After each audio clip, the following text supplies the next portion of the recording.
Cool.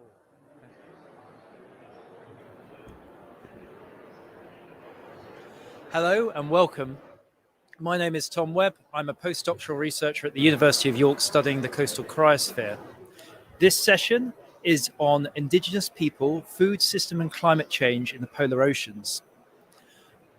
Please welcome to the Cryosphere Pavilion at COP26, and also welcome to those of you joining us from hubs in Geneva and Stockholm. If you have any questions, feel free to direct them to the chat or to your host, and they'll be asked at the question and answer session. I'd now like to welcome to the stage René Castro Salazar, Assistant Director General for the Office of the Director General of the UN Food and Agriculture Organization.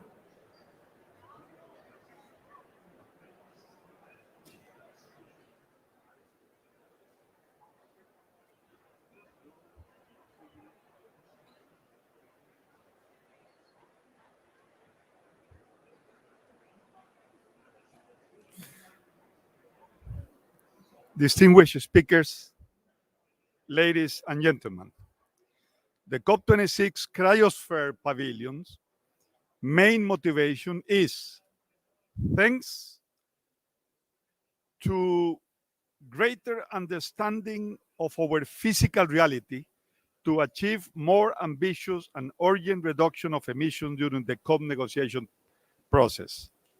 Indigenous peoples, their food systems, and their traditional knowledge can provide a lot of fruitful inputs to these conversations. Scientists understand that indigenous peoples preserve 80% of the world's remaining biodiversity thanks to their food systems. The uniqueness of indigenous people's food and knowledge systems depends on the territorial management, cosmogony, and governance mechanisms. All of these aspects have made indigenous people food systems sustainable and resilient. Indeed, the continuation of their food systems today is the best testimony of their resilience and the fact that the majority of biodiversity remains in their territories, the best example of their sustainability.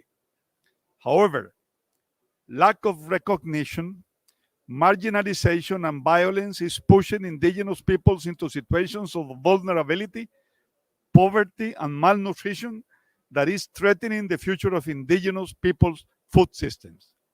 The fact that indigenous peoples are often excluded from policy discussions and their views not taken into account further complicate issues.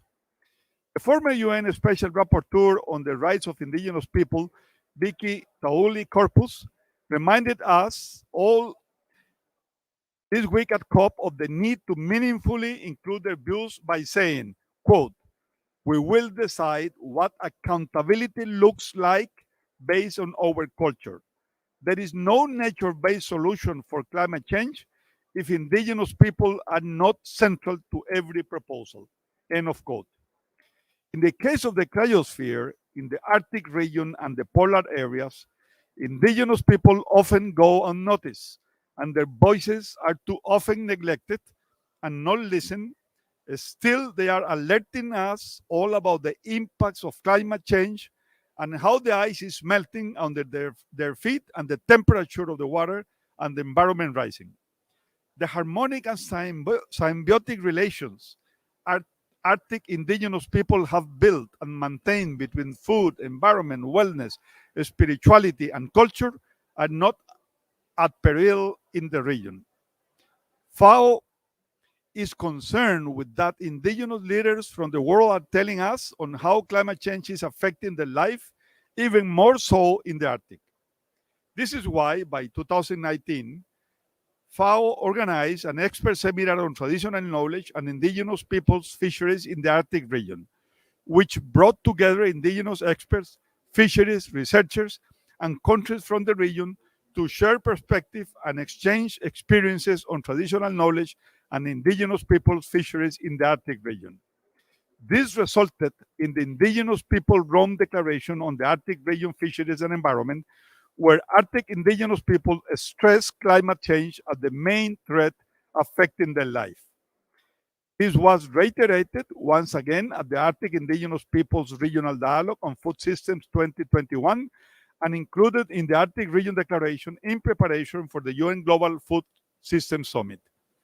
Arctic indigenous people contributed extensively to the White Wapala Paper on Indigenous Peoples' Food Systems, drafted collectively and coordinated by the Global Hub on Indigenous Peoples. Their contributions and direct evidence about climate change, food sovereignty, food security, hunting, fishing, and about their rights show the resilience of their food systems, but also warns us all about the external pressures they are facing. In 2021, Harvard awarded FAO the Best Sustainability Publication of the Year for the publication entitled Indigenous Peoples' Food System, Insights on Sustainability and Resilience from the Front Line of Climate Change. The publication analyzed 8 indigenous food systems, among which the Inari Saami food systems in the Arctic. Analysis brought up from the challenges they face in keeping their food systems and continuing preserving their pristine ecosystems while generating nutritious food. More and more scientists, practitioners, policy and decision makers are realizing that unless we listen and learn from indigenous people and their food and knowledge systems, we will not be able to maintain biodiversity and protect the environment. Indigenous people have been calling on national climate change mitigation and adaptation strategies that are responsive to indigenous people's concerns and inclusive of the game-changing knowledge they hold. Indigenous people food systems can contribute to the resilience and sustainability of all food systems worldwide. The time to listen and to put indigenous people at the center of the climate change discussions in the Arctic is now. FAO will continue supporting indigenous people on their behalf in order to be heard and included at key policy discussions that affect their life. Through the Indigenous People Food Systems Coalition, endorsed at the September UN Food Systems Summit, FAO will support in ensuring the understanding, respect, recognition, inclusion, and protection of indigenous people food systems. This coalition provides an opportunity to work together to strengthen indigenous people food systems and advance in recognizing their rights, an opportunity to foster intercultural co-creation and knowledge, and meaningful participation of indigenous peoples in policy making. Let me say that we look forward to sharing perspective and exchanging experiences on Arctic indigenous people's traditional knowledge and their food systems. I wish you a very fruitful and engaging discussion today that paves the way forward in raising awareness about the importance of indigenous people food and knowledge systems to save the Arctic regions and polar seas. Thank you all for your attention, and I wish you a fruitful discussion. Thank you very much.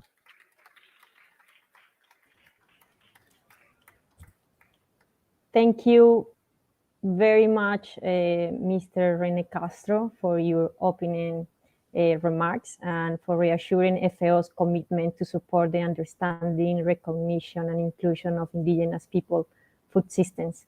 We are going to continue with the opening remarks, and please allow me to give the floor to Ms. Anne Nuorgam. Ms. Nuorgam is a Saami person and the chair of the UN Permanent Forum on Indigenous Issues. She is present in the Criosphere Pavilion. Good. Mr. Anne Nuorgam, the floor is yours. Panelists and attendees, my Indigenous sisters and brothers, I'm very honored to have the opportunity to address all of you as an Indigenous person from the Arctic. And on behalf of the UN Permanent Forum on Indigenous Issues, to talk about climate change in my region. The United Nations Permanent Forum was established in 2000 by Economic and Social Council. It serves as an advisory body to the Council with a mandate to discuss Indigenous issues relating to economic and social development, culture, the environment, education, health, and human rights. The Permanent Forum consists of 16 members, half appointed by Indigenous peoples and other half appointed by the member states. I want to start by affirming that we Indigenous peoples play a critical role in combating climate change through our knowledge, food systems, and practices that are valuable to inform science and resilience building strategies and adaptation to climate change. Evidence shows that in my region, in the Arctic, climate change is more exacerbated and accelerated than in other regions. Warming temperatures, uncertainty about seasons, and unexpected winds have changed the availability of fishing and hunting food species. Our people in the Arctic has widely reiterated these issues in a different fora, such as the UN climate change conferences, in the sessions of the Permanent Forum, and in other international, regional, and national conferences and events. Notably, for my people, the rapid weather changes and severe weather conditions put under threat our livelihoods connected with fishing, hunting, and herding.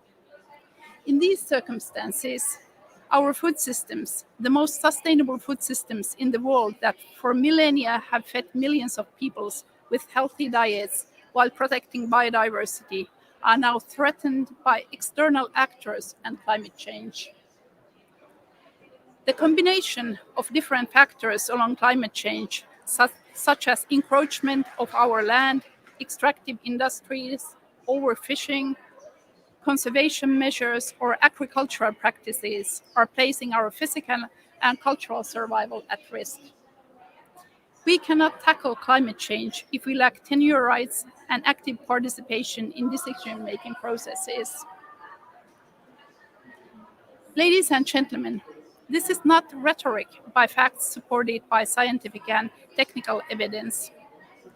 FAO's recent publication on Indigenous people's food system, which was presented here earlier, and there is a dedicated chapter to the Saami people in the Arctic, gathers solid evidence on many aspects of sustainability and climate resilience of Indigenous people's food systems. As a result of scientific grounding and contribution to current, the book received the Holborn Award as the best publication about sustainability in 2021. And I'd like to once again congratulate some of the authors who are here present of that publication in Kasara there. Also, the Wapala Paper on Indigenous people's food systems compiles 60 contributions from 6 socio-cultural regions, including several from the Arctic regions. The Wapala Paper demonstrates that the sustainability and resilience of Indigenous people's food systems, territorial management, and traditional knowledge provide solutions for advancing together, preserving biodiversity, and achieving food security for all. And many Indigenous have been also involved developing the Wapala Paper and the conclusions. So I'd like to especially thank Dalee for doing that. And this was precisely the discussion held in pre-summit in Rome and the United Nations Food Systems in New York, where it was reaffirmed that Indigenous people's food systems are a revolutionary model that can inform the transformation of food systems by generating food without depleting the natural resources base. As a result of that evidence, our advocacy work and support of some countries, the UN Food Systems Summit announced the establishment of the Coalition on Indigenous People's Food Systems. This is a great and unique opportunity for Indigenous peoples to work alongside governments, academics, and the UN agencies to strengthen Indigenous people's food systems and craft policies that take into account human rights-based approach to food systems and Indigenous people's traditional knowledge. So I invite all you to join to the coalition. In this long run, we have observed that our traditional knowledge and food systems are slowly gaining recognition. However, despite that, Indigenous peoples' views, cosmovision, and time-tested practices continue to be excluded from most science and policy fora. To conclude, I would like to thank the organizers of the event and wish you all a successful and interesting discussion on the Arctic Indigenous peoples' food systems and climate change. Kiitos.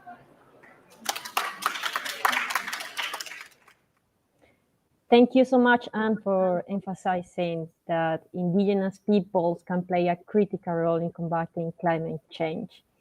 After the opening remarks, we are now moving to the introduction of the Arctic Region Declaration in preparation for the Global Food System Summit. For this session, we have two speakers, Gunn-Britt Retter and Brian King. I hand over the floor to Gunn-Britt Retter, who is a Saami person and head of the Arctic Environmental Unit of the Saami Council in Norway. Please, Mr. Retter, the floor is yours. Oops. Thank you, Madam Chair. Again, this awkward situation where you barely can hear your own voice while speaking and knowing that the whole world can hear you. I got this task of sharing the Arctic Declaration. We heard also about this in a side event on Monday, that in the Indigenous Peoples Pavilion, where Dalee presented it. So it's a hard act to follow in a way to the beautiful way that Dalee shared about the whole process on Monday, but I will give it a try. We had, when we heard, as Dalee said, rumors about this food system summit taking place, we quite quickly got our act together and as Inuit and Saami, and organized two online discussions as an Arctic caucus, and with the great support of the capacity of Inkasara that was mentioned earlier, and the capacity we had already in our organizations, we have developed this outcome of these two online sessions, Arctic Declaration, that we fed into that system of the UN Food System Summit. This declaration declares that our Arctic natural food systems are unique. They are imperative to ensuring the vitality of our way of life, cultures, and survival as distinct peoples of the Arctic region. Our food systems are resilient and have been sustained and managed by our steadfast continuation of our traditional livelihoods, occupations, values, and practices.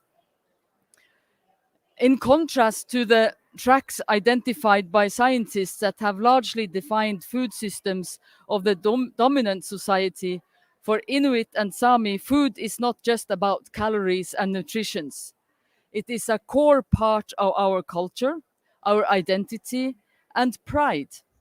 Our food systems provide the foundation of our existence and our holistic worldview. Our distinctive and profound relationship with our lands, territories, waters, and coastal seas, and other resources includes the understanding that we are an integral part of the environment. As such, we must uphold our responsibilities to future generations in this regard. And we are dominantly not farmers. We are primarily hunters, gatherers, herders, fishers, and mobile peoples, traversing our lands and waters to maintain our way of life and the systems we depend upon.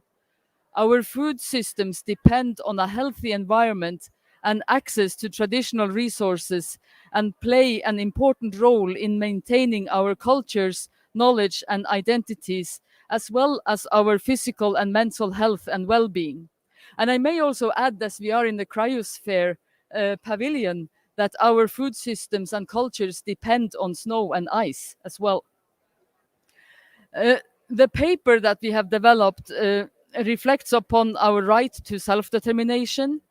It also underscores the importance of the indigenous knowledge systems that are generated through our practices and conveyed from generation to generation.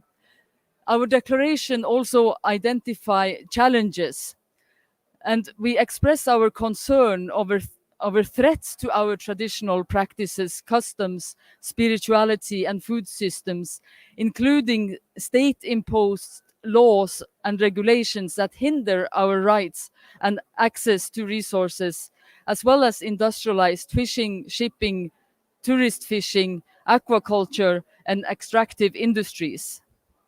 We also raise that climate change is of primary concern, but also the lack of respect for and recognition of our rights to self-determination, to our management and co-management of our resources to ensure their productive capacity.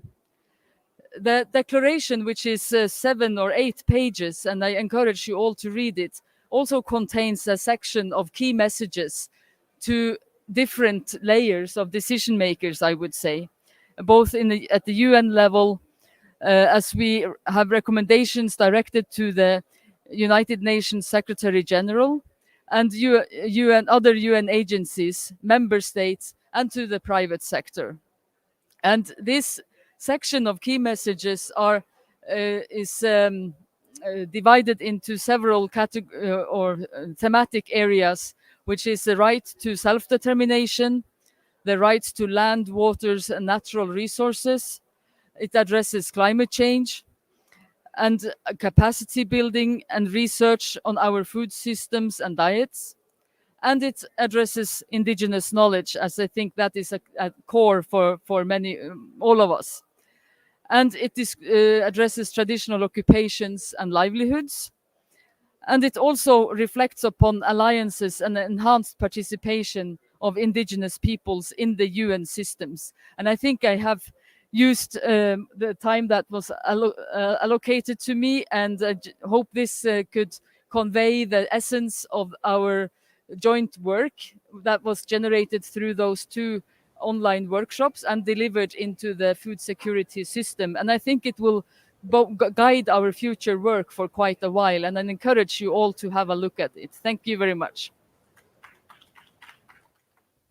Thank you so much, Gunn-Britt. I just want to highlight your words about the Arctic indigenous people as unique as part of your identity and how climate change are putting at risk those food systems.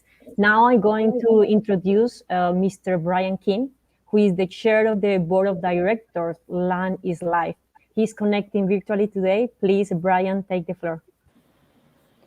Thank you. And thanks to the organizers of this important meeting for inviting me to speak today. I'm going to touch on a couple of the same themes that Gunn-Britt Retter just touched on, but I think they're important to emphasize. As was mentioned, indigenous peoples of the Arctic, representing the Inuit of Chukotka, Russia, Alaska, Canada, and Greenland, and the Saami of Norway, Sweden, Finland, and Russia, prompted by the urgent need to inform and influence the UN Food System Summit and to address the current threats and challenges facing the Arctic, its peoples, and natural resources, met on June 3rd and 4th of this year. And this dialogue was part of a larger process of indigenous peoples organizing regional dialogues in order to inform and influence the UN Food System Summit.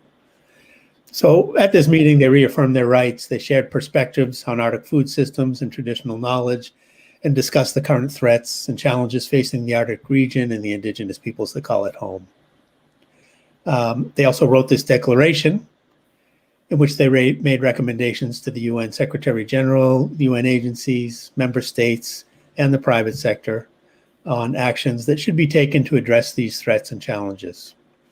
And as Gunn-Britt said, it's climate change, loss of biodiversity, degradation of the environment, threats to traditional livelihoods, and threats to resource rights. And so they made these recommendations on how to address those what should be done to address those challenges and also to strengthen Indigenous peoples' food systems. So I'd like to highlight a couple of points that were made in the declaration that came out of this gathering. So first, the declaration makes clear this link that exists between food security, cultural integrity, and the health of the entire Arctic ecosystem. Food security is multidimensional and is inclusive of health and wellness, language, identity, and rights. So if we're going to ensure or strengthen food security in the Arctic, then we must also strengthen and safeguard the integrity of the cultures of the Arctic. There can be no food security without cultural integrity. And because of this link that exists between food security and culture, we also see that the threats to Arctic food security also threaten Indigenous peoples. And Gunn-Britt mentioned these concerns that Indigenous peoples of the Arctic have about threats to their traditional practices, their customs, their livelihoods, and their spirituality, industrialized fishing, and et cetera. So the second point made in the declaration that I want to bring attention to, which is directly linked to the first, is that the unique views, perspectives, and knowledge of the Indigenous peoples of the Arctic must be integrated into the local, national, and international systems that govern the use of the Arctic's lands, waters, and resources.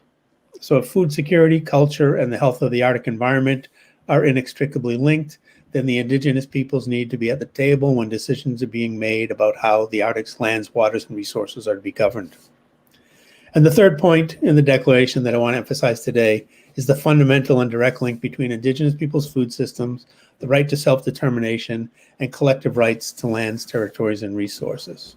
The right to self-determination is the prerequisite for the exercise and enjoyment of all other human rights, and collective rights to lands, territories, and resources is fundamental not only to maintaining and strengthening the unique food systems of the Inuit and the Saami, and the Gwich'in and the other peoples of the Arctic, but also to safeguarding the entire Arctic environment.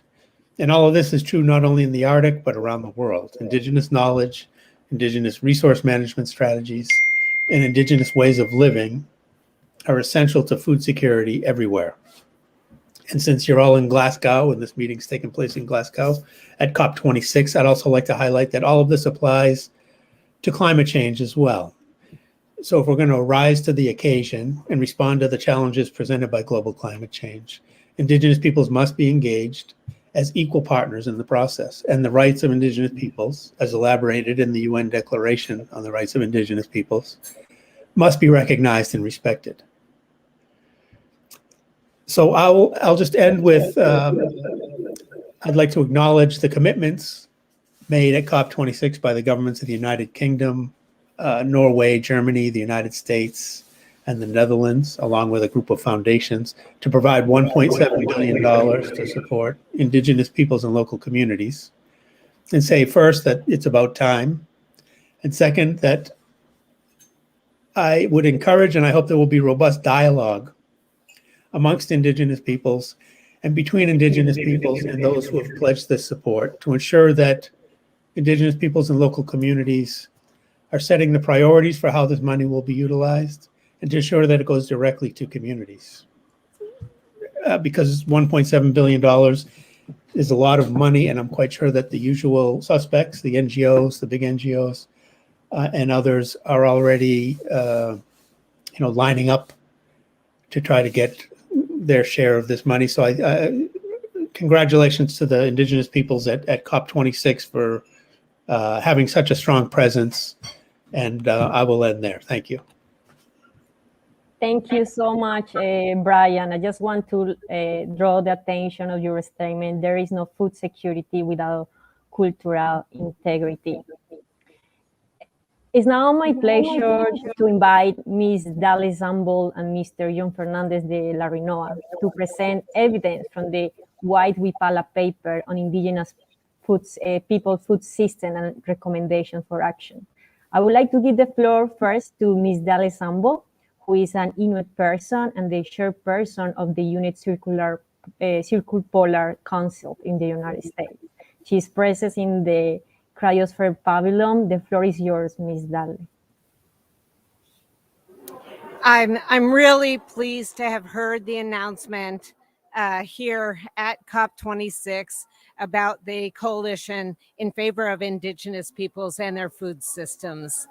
This is really the result of, in my assessment, very hasty action by Indigenous peoples, especially in the context of what was then a very fast approaching food system summit, where we felt like we were at the margins rather than the drivers of the process. And I want to simply say that in relation to the preparations, not only did the Arctic region respond in the way that Gunn-Britt has outlined by holding 2 Arctic region dialogues, we also, and in particular at the Inuit Circumpolar Council, got our hands on the paper that was prepared primarily by the scientific group at the FAO.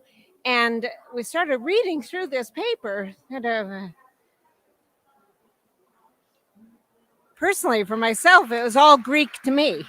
It's like, what are they talking about? And how is it that we ensure that we infuse our point of view into this paper? And so, again, through a very hasty process, we began reviewing this extremely detailed document that had action tracks that were set by members of the scientific group that were difficult for us to interpret and translate into an Indigenous perspective, and also to provide an Indigenous lens. Nevertheless, we marshaled forward and ensured that we went through the whole of the text and added the Indigenous lens to the Wapala paper. And I am very pleased to say that in a relatively short period of time, the Indigenous fingerprints are all over this paper today. And much of it was really an effort to ensure that, certainly on behalf of myself as the chair of the Inuit Circumpolar Council and on behalf of Arctic Indigenous peoples, to make sure that our lens, our holistic perspective, and the unique and distinct elements of our food systems was injected into the Wapala paper. And by this, I mean, for decades, and in my observation of FAO and the Rome-based institutions associated with food systems, for too long, there's been a focus on agriculture, pastoralism, and frankly, the so-called global South. And for many that have heard me at the Permanent Forum and elsewhere, in my assessment, there is a false dichotomy in the Indigenous peoples context between the North and the South. In the Indigenous peoples context, we should dispense with this distinction and ensure that Indigenous peoples globally, universally, have an opportunity and a pathway to influence activity concerning our food systems. And the Wapala paper is one example where we were able to effectively influence the way, the orientation, the framework of the approach, especially again by the scientific group, as to the food systems that we ourselves depend upon. I invite you to look at and study the very extensive and comprehensive Wapala paper, and in particular its recommendations. And in that regard, much of this will not be new to Indigenous peoples, but I think that when Indigenous peoples in the Arctic and elsewhere read through the recommendations, they will feel like they're in the same neighborhood that they've always been in terms of promoting their rights and advancing their perspectives. Of course, the phrase, in terms of the initial action track of the original paper, the phrase "leave no one behind" is common to Indigenous peoples across the globe. And in this regard, it's really necessary for the whole of this. I mean, every step after this first step of the creation of the coalition, that Indigenous peoples are included in, at the time it was included in the actual Food System Summit that was hosted by the UN Secretary General. But also a host of things: establishment of a zero hunger fund, expansion of coverage of social protection systems, developing new standards and a legal framework to drive private sector change and hold companies accountable in relation to food systems. There's a set of recommendations that was related to Action Track 2, one focused on education and the need for interculturality becoming a game-changing solution. Again, being inclusive of Indigenous peoples. There's a set of recommendations that look at agrobiodiversity and how some of these elements of food systems and the global food system are impacting Indigenous peoples. Of course, the effort to support conservation and biocentric restoration. And again, this might sound like Greek to all of us, but if you think about even some of the panel discussions that we've just now had concerning Indigenous knowledge and the importance of biodiversity, all of these different recommendations translate to really the expressions of Indigenous peoples as to how these systems have been impacting us. There's a set of recommendations, of course, that are focused on the rights to lands, territories, and resources.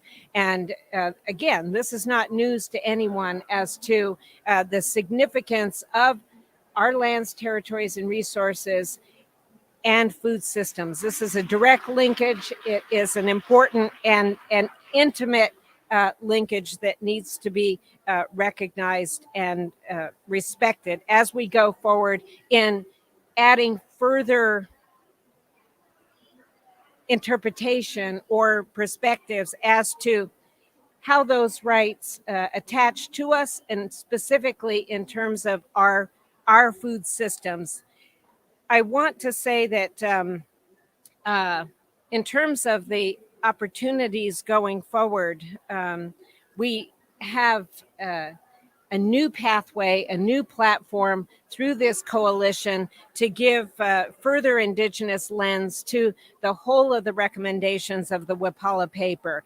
Here again, it is extensive. I invite you to study it carefully if you're interested in Indigenous perspectives as to the food systems that we maintain. And I am so appreciative of the opportunity for at least one of our members and our delegates here to the COP26, Jimmy, who will in a few minutes and after the other presentations give you a glimpse or a snapshot as to Inuit food systems and the importance of the way we live on the Arctic tundra, on the Arctic coastal seas, and I don't know, really, hopefully through your creative mind, you can begin to understand how unique our food systems are based upon hunting, harvesting, and fishing across Inuit Nunaat, our homelands. And as was said at this recent discussion this morning on Indigenous knowledge, there is very uneven treatment about our food systems and access to resources. But I think that some of the conclusions that were made, certainly in the Arctic Region Declaration, we've pointed out some of the challenges, but we also have pointed out some of the solutions, including integration or use of Indigenous knowledge and the real potential for co-production of knowledge, especially through the coalition. So I'll yield there and thank the organizers and also our allies and advocates within the FAO. So many, many thanks. Qianak. Thank you so much, Dalen, and thank you for the collective effort of Indigenous people in building the Wapala Paper on Indigenous food system and showing its resistance and sustainability. Please allow me to give the floor to John Fernandez de la Rinoa, who is the head of FAO Indigenous Peoples Unit. He is connecting from Rome. Please, John, take the floor. Well, thank you so much, Luisa, and thank you, Dalee, Anne, Gunn-Britt, Brian. It's a great pleasure to be with all of you, and of course, with our Assistant Director General, René Castro, who opened together with Anne this event. I think Dalee has said it pretty much all with respect to the White Wapala Paper, so let me perhaps highlight how we came about this important document that is available in English, Spanish, and French, and that you can download freely and consult it. 60 individuals from the 6 different sociocultural regions of the world, both indigenous and non-indigenous, coming from 19 organizations, and as Dalee mentioned, with significant contributions from the Arctic region, but as well as from Latin America, from Africa, from Asia, from the Pacific. We've received a tremendous amount of contributions that many of them were oral insights on what indigenous peoples' food systems means for indigenous peoples, for their culture, for their cosmogony, but more importantly, explaining why they are sustainable, why they are resilient, and how indigenous peoples could contribute to some of the issues that are being discussed today at the COP. I think some of the uniqueness of the Wapala paper is the fact that the document had the ability to transform a lot of the oral knowledge that indigenous peoples have and that Dalee just mentioned into a written document that could also inform policymakers and scientists who very often are disconnected from knowledge that is orally by millions of people all over the world, and that for this very reason is not included or taken into account very often in the decision making and in the policy discussions. And the Wapala paper starts by saying that the global food system is unsustainable, and that if it is left unmitigated, the current food systems will result in radically modified ecosystems, environments, coastal lines, mountain tops, glaciers, cryosphere, water bodies, and weather patterns, with consequences for all human well-beings and life on Earth. And the Wapala paper makes a call for more efficient, sustainable, resilient, and equitable food systems in order to eliminate hunger, but more important, to achieve the Sustainable Development Goals. And to do that, the indigenous peoples from all over the world identified what is the problem. And one of them is that indigenous peoples, their food systems, knowledge, and practices have been and continue to be marginalized in policy making. The second large issue is that indigenous peoples' food systems cannot be characterized according to dominant conceptualizations of food systems that are presented as linear value chains. What are some of the main characteristics of indigenous peoples' food systems? Well, one of the first one, and it was already introduced by Dalee, is that they are embedded in biocentric approach that is intimately tied to nature.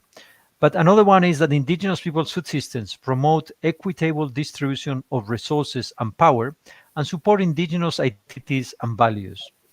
What can indigenous peoples bring to the debate on food systems? Indigenous peoples' knowledge, practices, and worldviews differ from dominant science and provide a valuable contribution to current debates on sustainable food systems. But very interestingly, indigenous peoples occupied over a quarter of the world's land, and their food systems that preserve the majority of the remaining biodiversity in the planet can show ways about how to generate food while preserving biodiversity. Indigenous peoples' food systems provide nourishment and healthy diets.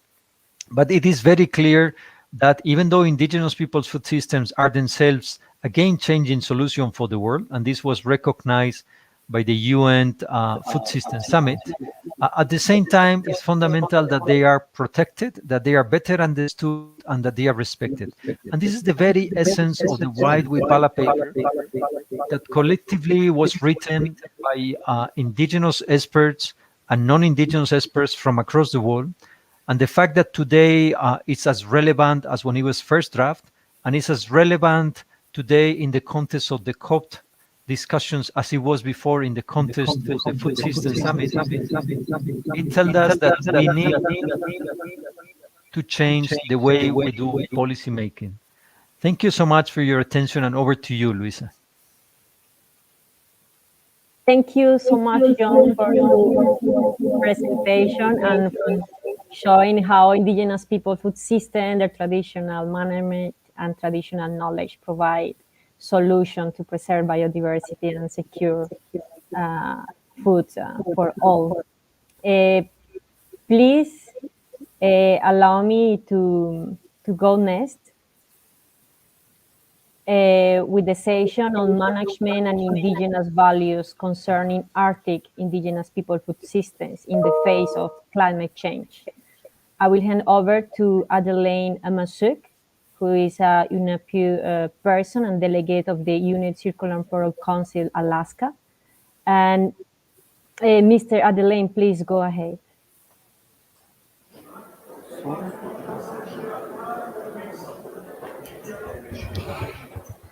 Allow me to make a correction. Jimmy Oleekatalik is here for the Inuit Circumpolar Council. Adelaine is engaged in another activity. So Jimmy will join us to give an introduction of Inuit food systems. He's joining us as an ICC delegate from Canada. Jimmy. Thank you so much, and apologies.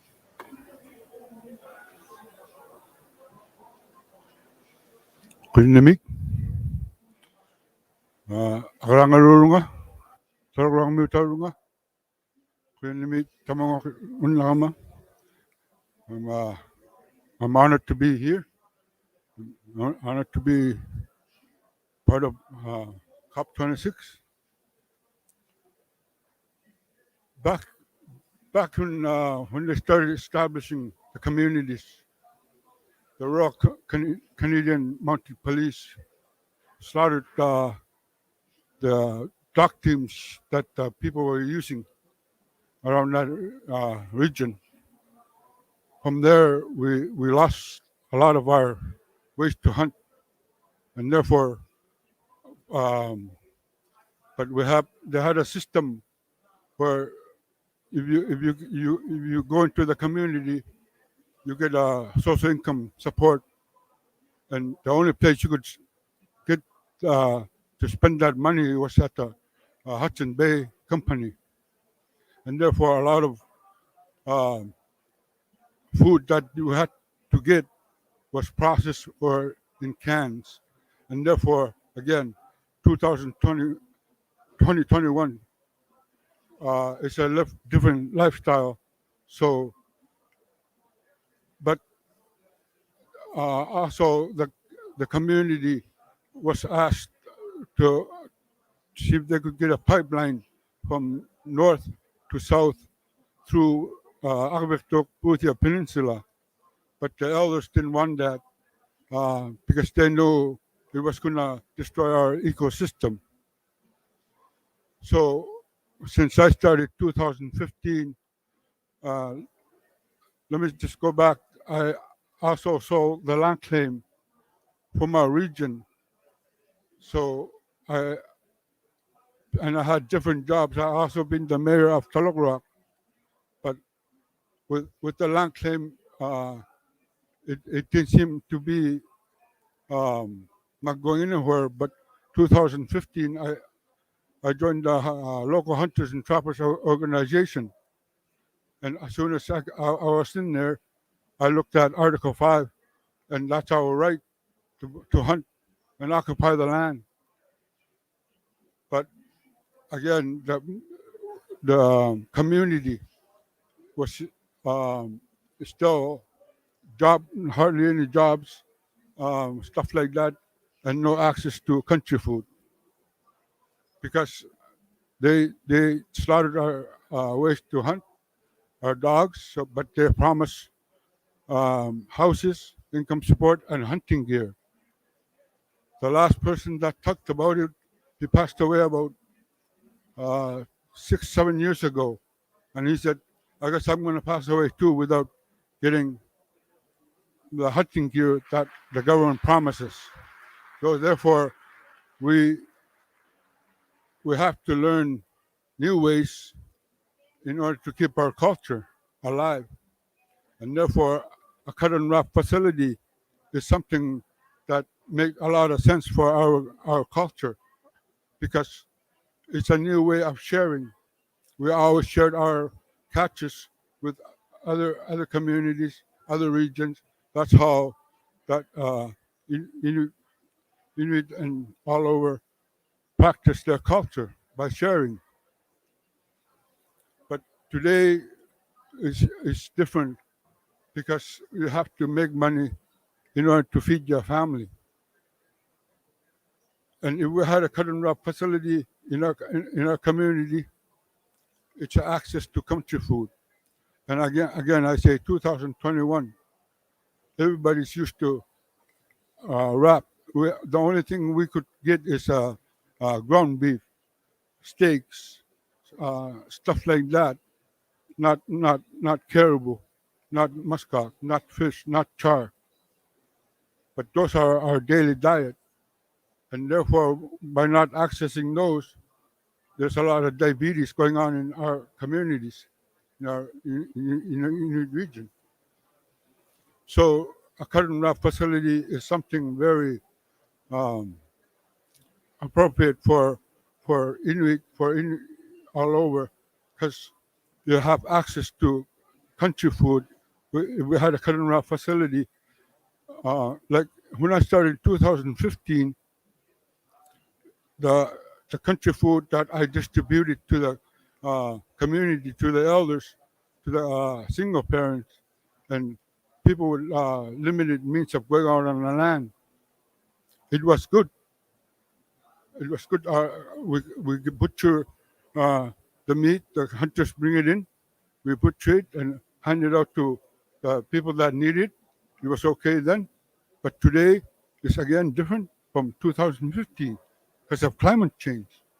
Everything we do is from the climate, from the land, and modern society introduced, ground beef, steaks, and steak caribou. If we had steak caribou, if we had cut and wrap facility in the community, we have more access to the country food, and therefore we go back to being able to practice our culture by making money with the cut and wrap facility. We'll use the money, half of it, to keep the cut and wrap facility going, and the other half to start taking young people out on the land again with the elders, to connect with them again, to be able to practice your culture. These are some of the things we're looking to do to protect the land and be able to access to country food and create jobs for our community. Thank you very much. Thank you very, very much, Jimmy. Your testimony shows certainly the challenges that the Inuit people is facing and the importance to take action right now. Please allow me to move to the next discussion. Indigenous people values and practices to maintain ecosystems and biodiversity. For these discussions, we have Ms. Viacheslav and Ms. Nicole France. I will give the floor to Ms. Viacheslav, who is a UKG person and is the member of the Institute of Humanities of North Minority People Problems in Russia. In advance, I apologize for not giving the floor to you before. Please go ahead.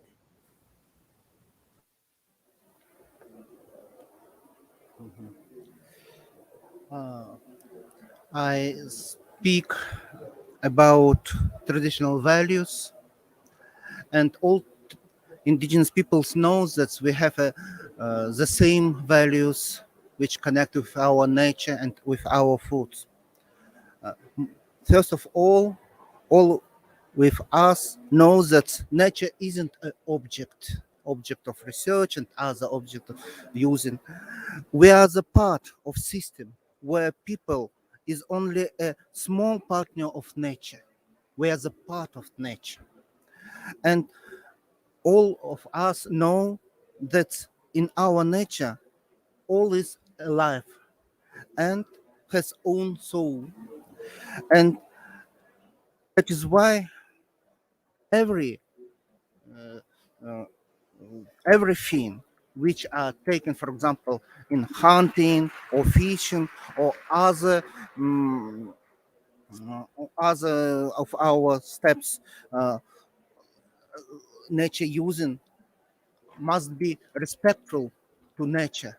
We must take only what we need in this time, and we must remember that all which we taken, it isn't our success. It's a gift to people from the nature, and this is these values connect with our food system too. As our speaker says earlier, our traditional food system closely connect with our culture, is a part of our culture. And now we see that our food system now under the pressure of many factors, and one of them is the climate change. I want to give only one example for this pressure. For example, now is the time for ice fishing. Usually it's at the end of October till the middle of November, we have ice fishing. Frozen fish is a big part of our winter food. And maybe who visit Russia north on knows that straganina, which we name this frozen fish, it's very delicious. What's happened now? This activity, ice fishing, are based on three factors. One factor is this is a spawning time of our white salmon fish. The second, it's enough depth of the ice. And the third factor is temperature, which provide us a speed froze of catching fish. And all these factors work earlier, maybe 20 or 30 years ago, and was give us this ability to ice fishing. What we see now, we lose two last factors. Spawning time the same, but about depth of ice. Now the ice are very thin. In some places are not ice nowadays, and this create many challenges for us. Sometimes we say that our ice are rotten in some places. It's because and people can go out through the ice and can't catch a fish. However, we try to find many ways to adapt to this. For example, we use skins when we go to the ice, and others or put and try to froze with the boats on these places where we have ice fishing. But it doesn't help because the third factor of temperature, usually in the beginning of November was minus 25. It's enough when we catch the fish, it's enough to speed froze of this fish. But now it's in our places, for example, it's only minus 10. And it isn't enough to froze fish. And it's very warm to this process. And our catching fish froze after the long time. And you must understand that this is another quality and another taste of fish. Now it isn't so tasty for us as earlier. And I give you only one example how this climate change impact for our food system. And you see, and I hope that you understand that every time and every change in the nature are impact to our food system. Thank you. Thank you so much, Viacheslav. Unfortunately, your example on ice fishing show like how indigenous people's livelihoods are being affected by climate change. Please allow me to welcome Nicole France, who is the Equitable Livelihoods Team Leader in the FAO Fisheries Division. Nicole is connected from Rome too. Nicole, the floor is yours. Welcome. Thank you very much, and thank you for giving me the opportunity to join you at this very important side event at the COP today. As was mentioned, I work with the FAO Fisheries and Aquaculture Division, and I would like to continue a little bit focusing on fisheries and the issues of indigenous peoples. And I would like to share some information that came out from an expert seminar on traditional knowledge and indigenous peoples' fisheries in the Arctic region. I hope you can see the slide on the screen, which is showing a picture of the group of indigenous peoples that gathered for that event that took place, that was organized by our colleagues from the Indigenous unit in collaboration with the Fisheries and Aquaculture division back in 2019. Let me just see how I move the slide. Here we go.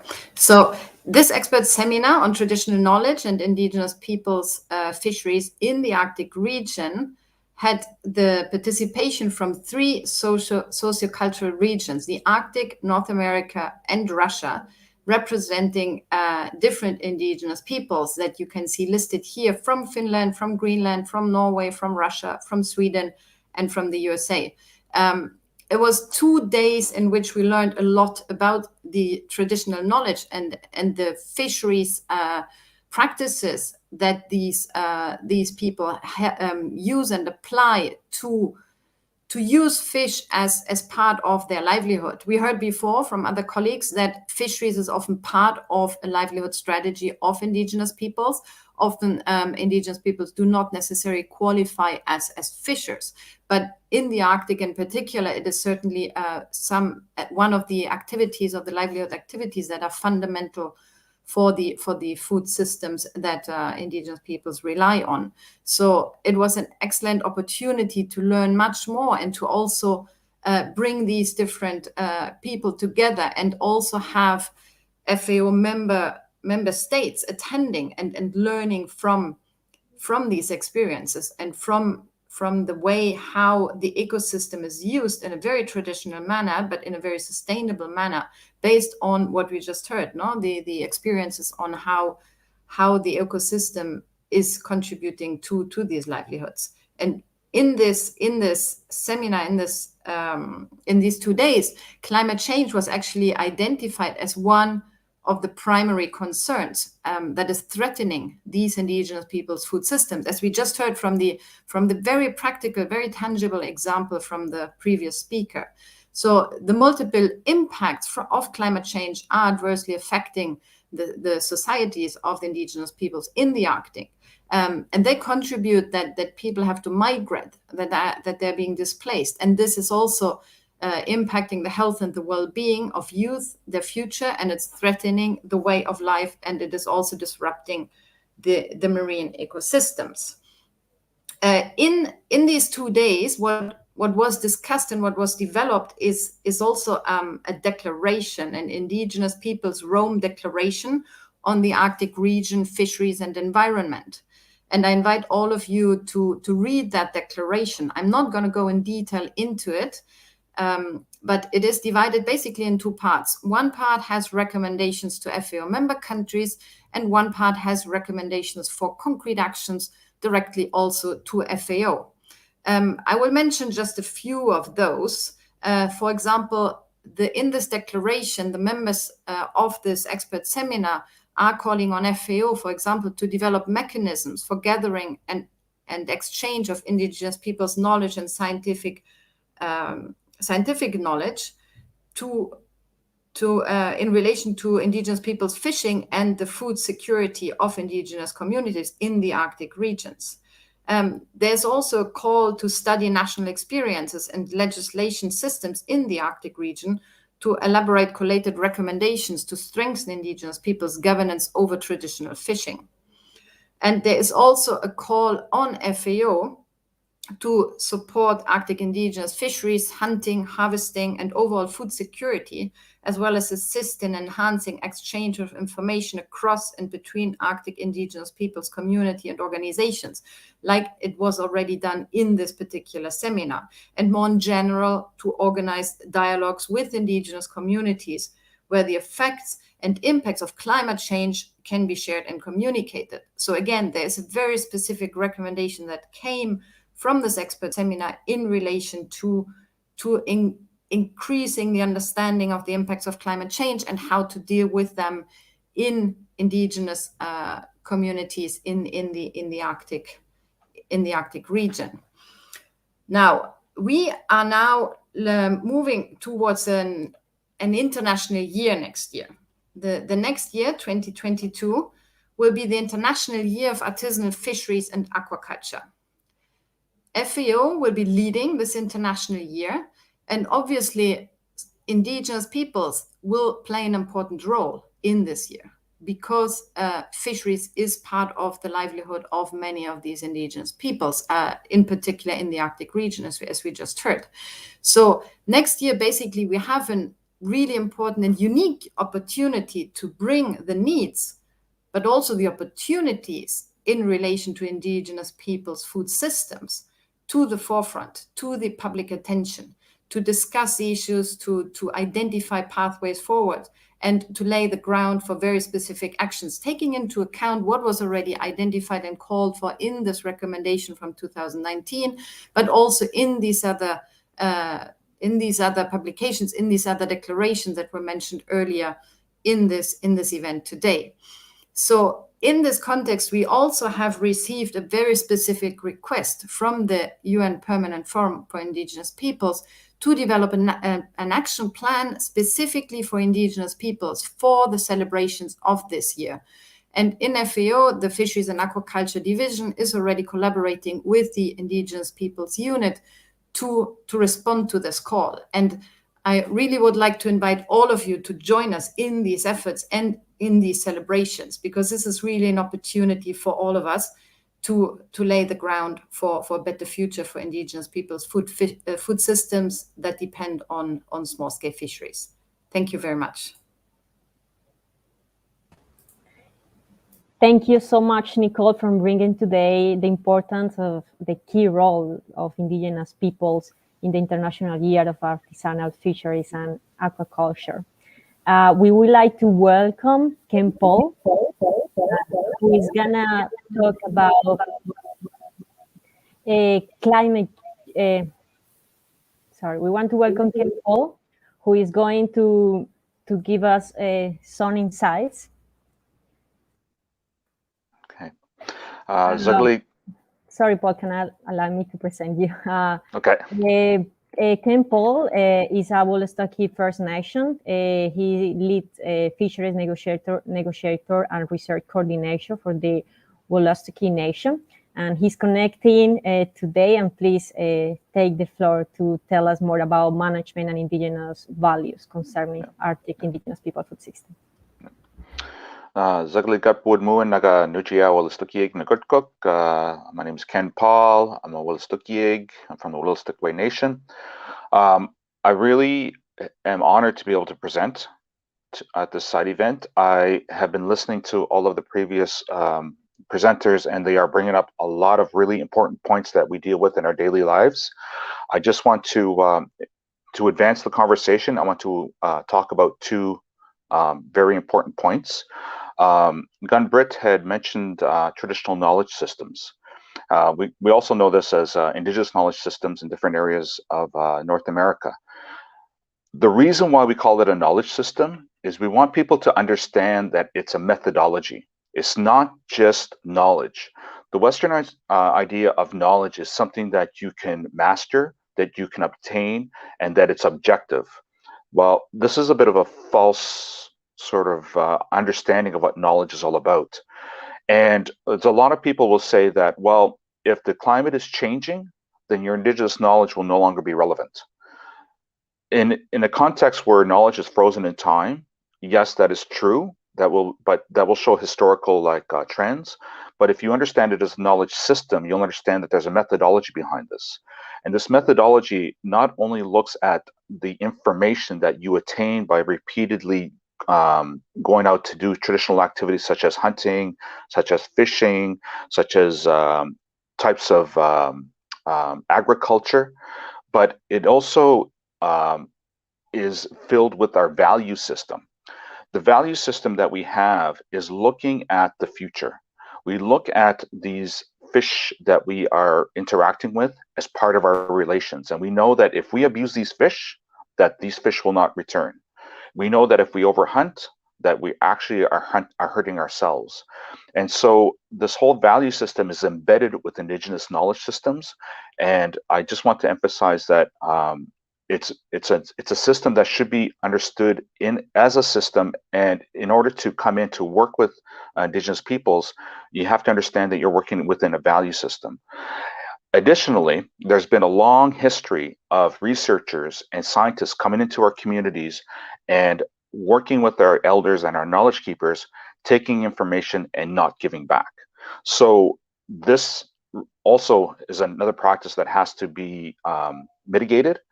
And people should be actually working, if they want to work with their communities, to understand that they have to build the relationships and the trust. They have to follow the protocols within the communities. They may not get direct access to the elders, but they will get access to individuals who will try to understand what information they're trying to obtain and work with the community elders and the knowledge keepers in a way to make it translatable. Because oftentimes the information that's obtained directly by scientists who go directly to our elders, they misinterpret the information. They may not understand the language. The elders may not understand the question. They may not appreciate what the elders are trying to share. So there has to be protocols in place and a lot of work done on the upfront before this stuff is entered in. The other thing that is really important that I want to emphasize, and I think Ms. Sambo talked about this, was biocentric restoration. It seems that the goal of our Western states is, when they go and try to exploit our resources, is to maximize economic gain. And as Indigenous peoples, we realize we have to participate in an economy, and an economy broadly understood really means obtaining resources so that you can have clothing, so that you can have shelter, so you can have transportation, so that you can have food, and so you can have goods to trade with other peoples. Now, we understand this in our Western society as actually getting a paycheck. But in our traditional societies, all of this stuff is very, very important, but it's not, we don't put economy above everything else. We know that we have to balance what we are doing environmentally while we try to use these resources and interact with these resources. So oftentimes, instead of overfishing, which is what seems to be one of the things that is causing problems within our oceans environment, the Indigenous peoples will self-regulate themselves. There is a concept called the precautionary approach, which has started to enter into some of the regulations within the nation states. But this is another one of these inherent values that's within our Indigenous communities. It's okay not to understand things fully as well. It's okay not to maximize economic gain. It's more important that Indigenous peoples have these opportunities to develop management planning, governance structures over natural resources, whether they be over the lands or over the waters, so that we know how we can actually interact and adapt and adjust depending on what happens from year to year. Oftentimes, the research funding that comes into the communities is coming through a researcher or through a nation state who lead the research and then come into the communities and ask them to join. It would be really helpful for us if the funds were made available directly to the communities and allow the indigenous communities to ask the questions and lead the research and then invite what researchers they need in order to answer these questions. There's a lot of problems right now with their climate change. We're in a crisis. I know there's a major debate going on at COP26. The voice of Indigenous peoples and the perspective of Indigenous peoples should be one of the leading, I guess, thrusts within these negotiations. And I believe that if a lot of these Western societies actually take the time and trust what Indigenous peoples have to offer, that we will have a better chance of mitigating some of the environmental crises that is going to harm our food systems, it's going to harm our shelters, and it will make, we'll have hope for the future. So this is the message that I'm trying to bring forth and hoping to advance the conversation. And I just want to appreciate the opportunity to present to the delegation there today. So much, Ken. It struck me your idea of that Indigenous people's knowledge system is dynamic and there is a methodology behind that full of value systems. Thank you so much. Please, now we are going to talk about climate change effects on Indigenous people food systems in the Arctic and polar regions. And for that, we have Mr. Rodion Sulyandziga, who is a member of the Center for Support of Indigenous People of the North. His presence in Glasgow. So I would like to give the floor to you, Mr. Rod. You have 7 minutes. Thank you.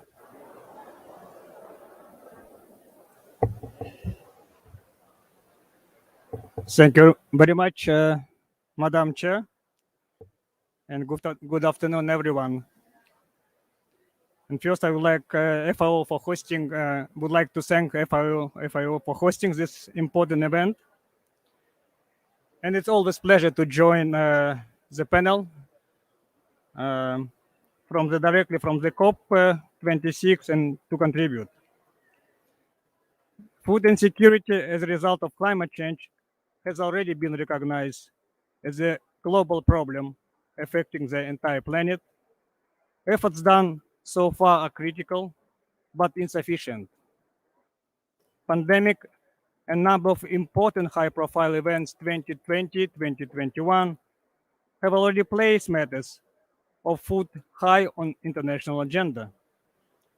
Significantly, the strengths of indigenous traditional food practices gain increasing attention and offer empowering alternatives to existing systems, which are sound, healthy, nutritious, ecologically sustainable, diversified, and self-determined. Indigenous nature-based solutions are an indispensable tool in the climate fight. It is also a strong achievement that biodiversity and ecosystem are better protected in indigenous managed areas.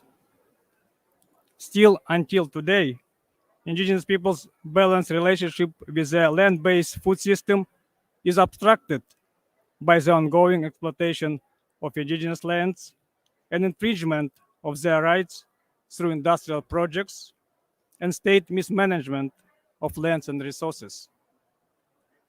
These activities are needlessly destructive and have an enormous impact on traditional fishing, hunting, harvesting areas relied on indigenous communities. The subject of indigenous food system is a part of a broader issue of the centuries, long historical injustice in the food system and food sovereignty, which is in turn closely related to the cultural, social, environmental, political, and legal aspects of the indigenous discourse. In my country, the role of indigenous peoples in any initiatives related to climate change or sustainable development has not yet been sufficiently reflected on.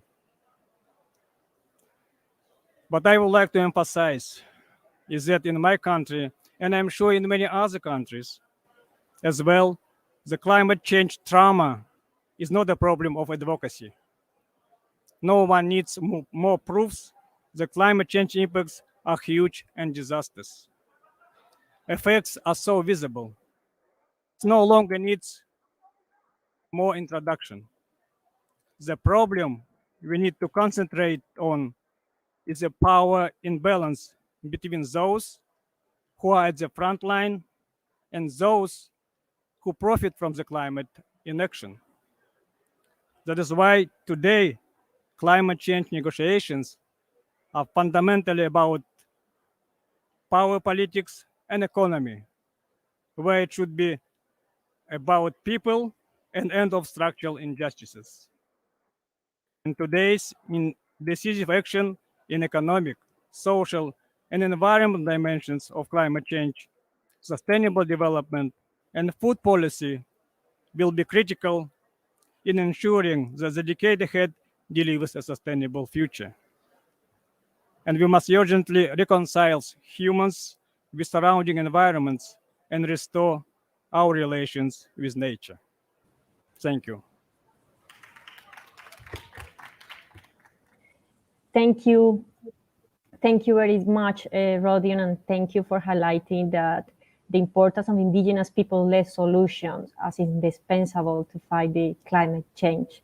Now we are heading to the end of this insightful event with the closing remarks. I would like to welcome once again to take the floor Ms. Anne Nuorgam and John Fernandez de la Rinoa.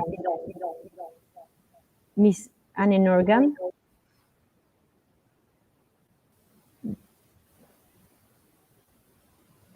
The floor is yours. You have 3 minutes for your closing remarks. Thank you. Thank you, Luisa. I'm very honored to have the opportunity to address all of you as Indigenous persons from the Arctic and the chair of the permanent, to talk about climate change and my region. The United Nations Permanent Forum on Indigenous Issues, wrong statement, too many statements. Indigenous brothers and sisters, ladies and gentlemen, we have heard about the climate change. It's certainly a grave and important issue in the Arctic, as it is everywhere. We have also heard that, to ensure we continue providing solutions based on our traditional knowledge, food systems in harmony with nature, and some actions must be taken.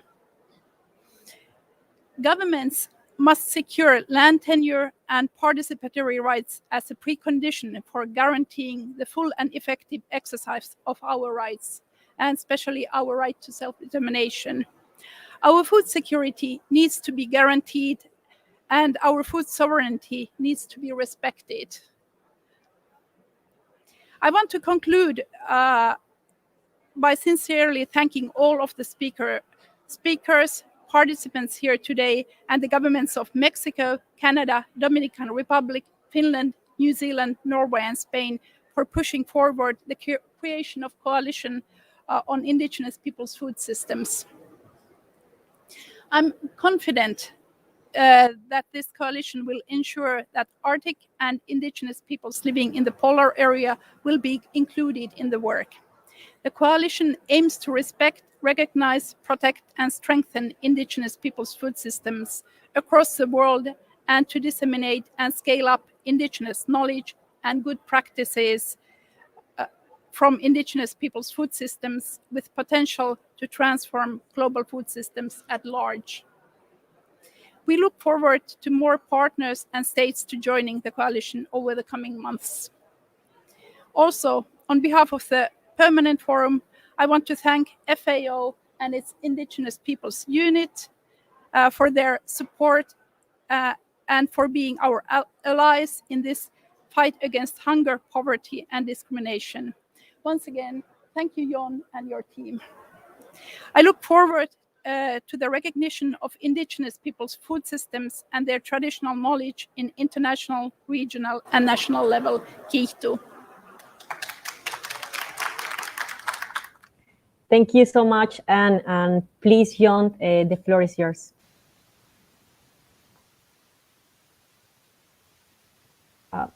I am afraid we cannot hear you, Jon. Hello, can you hear me now? Yes.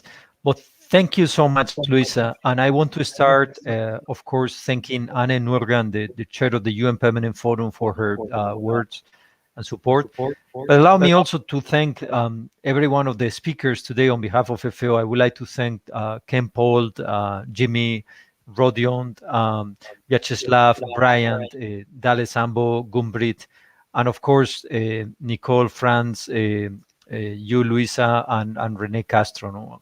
And of course, Brian King. If we look at the past 4 years, food insecurity in the world has increased. That means the number of hungry has increased in the world. So there is no justification to continue with food systems that are unsustainable and that are placing a tremendous toll in the environment. And there is no justification to continue with these food systems for many good reasons that we have listened to and learned from our brothers and sisters today. The first one is that it seems that we are, in some parts of the world, creating food security for certain individuals, but at the expense of creating food insecurity for others in other parts of the planet. So the net gain is negative. And this is why the number of food insecurity is increasing. When we looked at the people that suffer the consequences of climate change, we see their food security deteriorating. So we have a food system that produces enough food to feed everyone in the planet, but still we have more than 800 million that are hungry or in situations of hunger. And at the same time, we have tremendous amounts of food that gets waste. So what a system that we have put in place that produces too much food that ends up in the garbage, and at the same time we are destroying pristine ecosystems all over the planet. When we looked at climate change, biodiversity loss and environmental damage, there is different ecosystems that are unique in the world that really are like a beam of light that provide us an update on the status, on what is going on in the planet. And I think the Arctic region and the polar seas, there's no doubt that are one of the reference points. So I'm extremely delighted to have put together this extremely interesting side event with so many voices coming from very remote parts of the planet. And I'm very glad that they are participating at the COP. Way too often, Arctic people and people in the polar areas are left out of the discussion. And it is something that we need to change in the UN, we need to change in the governments, we need to change in the technical and in the policy discussions. We need to put Arctic indigenous peoples at the center if we want to really understand and assess the real impacts of the CO2 emissions and the green gases emissions and the environmental destruction we are creating on Mother Earth. Anne Nuorgam just talked about the opportunity that the Coalition on Indigenous Peoples' Food Systems offers for all of us to work collectively. So I would like to, in closing, to call the spirit that put forward the white Wapala paper when everyone came together to co-create knowledge, an intercultural and respectful environment, to put forward a document that could tell policymakers, could tell scientists that there is a different way of understanding food in the planet, and that this way of understanding food in the planet is sustainable and is resilient, and has been doing so for thousands of years. So I invite all of you to join us in the Coalition of Indigenous Peoples' Food Systems, again thanking the 7 governments that Anne just mentioned, who took the initiative and the leadership to draw the attention to create a coalition on indigenous peoples' food systems. But I will be extremely pleased if Arctic indigenous peoples could be at the center of this coalition to ensure that their voices keep reverberating in all of us and that their views keep informing all of us. Thank you all so very much. And on behalf of FAO, thank you for joining us in this Cryosphere Pavilion side event on indigenous peoples' food systems in the Arctic and polar seas. Thank you so much. Thank you so much, John, and thank you so much to all of you and the people connecting from the different parts of the world. This event reflected the urgent call to take actions to protect indigenous peoples and their food system. Thank you. Good morning, afternoon, or evening to all of you. It's been a pleasure to moderate this event.